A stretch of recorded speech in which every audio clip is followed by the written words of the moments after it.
It was too big to handle, and I lost control that very night. The first touch wasn't supposed to mean anything. It was just heat meeting skin, breath tangled in the kind of silence that screams louder than any words ever could. The moment the door closed behind them, the air thickened into something dangerous, something forbidden. There were no rules anymore. Not when the hunger in those eyes burned through every promise, every lie ever told. Started slowly, like a dance too tempting to deny. Hands met hips, and the softness of the kiss tasted like betrayal and ecstasy rolled into one. That night wasn't planned. It was never meant to happen. But the truth is, some storms aren't meant to be avoided. They're meant to break everything. The body responded before the heart could stop it. One kiss turned into two. Two turned into a moan. The moan melted into the sound of buttons being undone, of clothes falling off like shattered promises. The room was dim, but the heat between them made it feel like the sun had descended, burning everything innocent. The size of it made her flinch the first time. It wasn't just big, it was overwhelming. It pushed past physical boundaries and dragged emotion with it. She tried to control the reaction, biting her lip to keep the sounds locked in her throat. But nothing could prepare her for how it felt to be filled so completely, so suddenly, that it felt like every bone in her body might shatter. But she didn't say no. She whispered yes in broken gasps.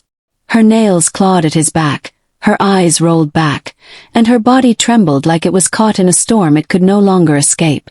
The friction wasn't just physical, it burned something deep inside. Every thrust broke her down, piece by piece, until she was nothing but a shaking mess of skin, sweat, and tears. And yet, she wanted more. The pain wasn't just physical, it was emotional. He wasn't hers. He never was. But that night he belonged to her. All of him. Over and over.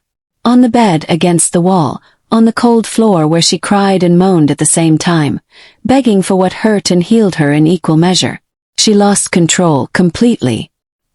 He went deeper than she thought possible, over and over again, until she screamed his name even though she'd promised herself she never would. Her body convulsed with an orgasm that stole her breath, her voice, and her sanity. And he didn't stop. Not after the first. Not after the second. Not even after the fifth. Her legs trembled. Her lips bled from being bitten. Her back arched in surrender. By the sixth time she collapsed completely. She couldn't move. She couldn't speak. She could only cry. And he just watched. With those eyes. Those cold, dark eyes that didn't belong to a lover, but a predator. When she woke up, hours later, her sheets were stained red. Her thighs ached. Her head spun. And on the table was a small device. Hidden camera.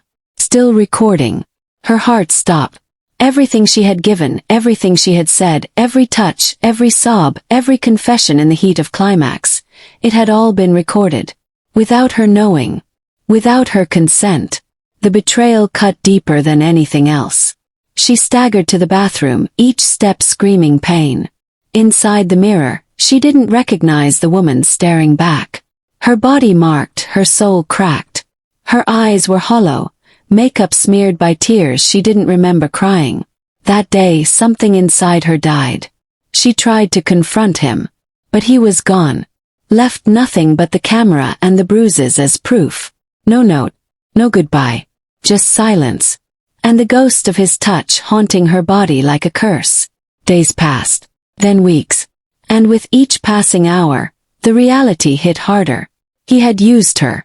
Not just her body but her vulnerability, her trust, her secrets.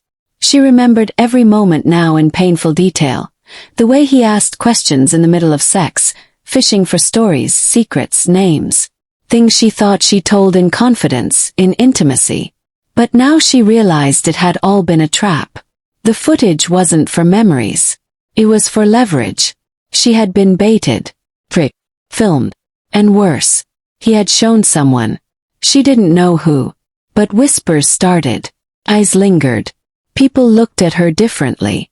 Pity. Disgust. Curiosity. She knew. They'd seen it. Maybe not all, but enough. Her reputation shattered. Her relationship destroyed. Because what she didn't know that night was that she wasn't the only one. There were others. Other women. Other nights. Other cameras. She was just one episode in a series of pain. But what he didn't know was that she wasn't done yet. She began tracing his past. Quietly. Carefully.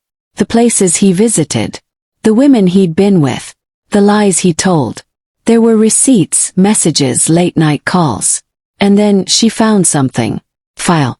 Hidden in a backup drive. Dozens of folders. Each labeled with dates. Each containing videos. She clicked on hers. And watched. Every second. Every angle. Every moan. Every sob. Every confession. She watched herself break on camera. Again. And again. And that's when her heart hardened. She cried. Then she stopped crying. And started planning. She was going to burn his world to the ground. She stared at the file long after it finished playing.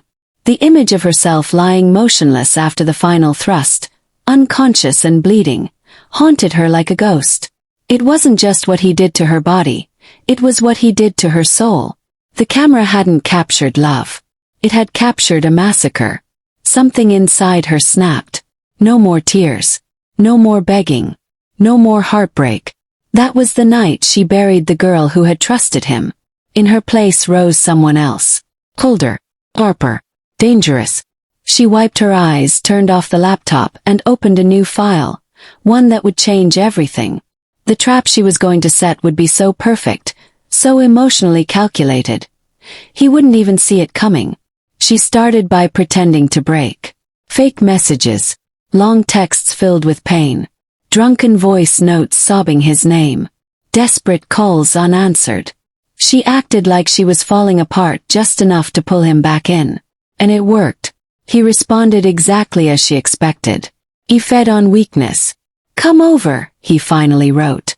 "Let's talk." That word made her sick. There was nothing left to say. But she typed okay, and attached a heart emoji. Then she took a deep breath and prepared for the most important night of her life. When he opened the door, she smiled. She wore the same dress from that first night, the one he said made her look like something worth ruining. Her hair was curled, her lipstick blood red, her perfume soaked in memory. He let her in without suspicion. That was his first mistake. The wine was already waiting. He poured her a glass, eyes hungry, fingers twitching. The tension between them was thick. She played along, letting him believe she was crawling back. She laughed at his cruel jokes. She even touched his thigh, letting her hand linger. But beneath the surface, her heart raced, not with desire but vengeance. The room was wired. She had placed hidden cameras, 3 of them. One in the corner near the bookshelf, one above the fireplace, and one tucked into the lamp. They captured everything.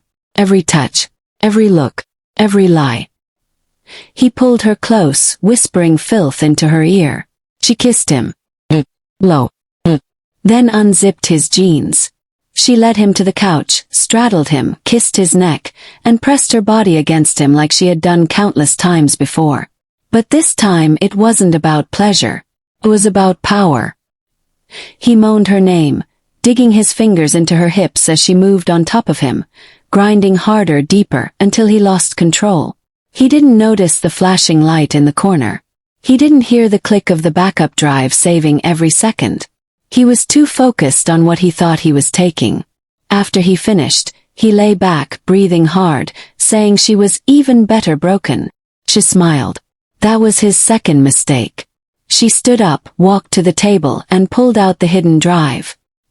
He frowned, confused, half-naked and vulnerable. "What's that?" he asked. She didn't answer. Instead, she plugged it into the TV and pressed play. The footage that played wasn't of him and her. It was of him with another woman, then another, and another. Different dates, same behavior, same room, same setup. He went pale. "What the hell is this?" She didn't blink. "Proof." He jumped up, furious, but she stood her ground. "I know what you did to me. I know what you've done to others. This," she pointed at the screen, "is just the beginning." He laughed, trying to intimidate her. You think anyone's going to believe you? After the things you said in those videos? After what you let me do? She smiled coldly. I didn't let you. I survived you. And then she dropped the final blow. She had already uploaded it, everything. The videos, the audio, the timestamps, the bruises. Every file was scheduled to go public if anything happened to her. She disappeared. She got hurt. She died.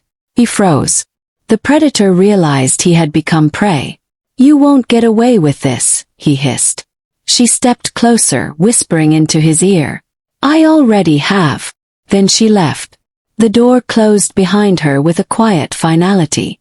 But the story didn't end there. That night he vanished. Just like before. Gone without a trace. No calls. No text. Nothing. It was like he had disappeared off the face of the earth. Until she received a letter. No return address. Inside was a single sentence. You made me bleed too. And a photo. Of him. Unconscious. Bleeding. A woman stood over him in the photo. Smiling. Another victim. Another survivor. But this one had taken it further. Much further. The twist was that she wasn't the only one seeking revenge. He had done this for years. And now his past had caught up with him in ways even she hadn't expected. The circle of victims was larger than she thought. Some had been silent, others had disappeared. And now, some were hunting him. She closed the letter and stared into the night. What started as pain had become something darker. Something far more dangerous. There would be no justice system. No courts. No headlines. Just shadows. And whispers. And women who no longer wept, but watched. She deleted the files that night. She didn't need them anymore. The damage was already done. But the healing, that was hers to keep. She walked to her mirror one last time and stared at her reflection. The bruises had faded. The pain had dulled. The girl in the mirror no longer looked broken. She looked strong, untouchable, alive. The journey from that first night, the one where the sighs, the pressure, the pain left her crushed and bleeding, had changed her forever. But not in the way he had hoped. He broke her body. But she rebuilt her soul. And when she finally lay down to sleep, alone, naked, whole, she smiled. Not because it didn't hurt, but because she survived it. And no one, no camera, no man, no memory, could take that away from her again. The final twist. The woman in the photo sent another package. Inside were 20 videos. None of which had been made by her. They had been made by him. To someone else. Her story was just one of many. And now they all had the footage. Power. The truth. She leaned back, lit a candle and hit play. For once, it was him who had to relive every second. This time he was the one who couldn't escape. Then,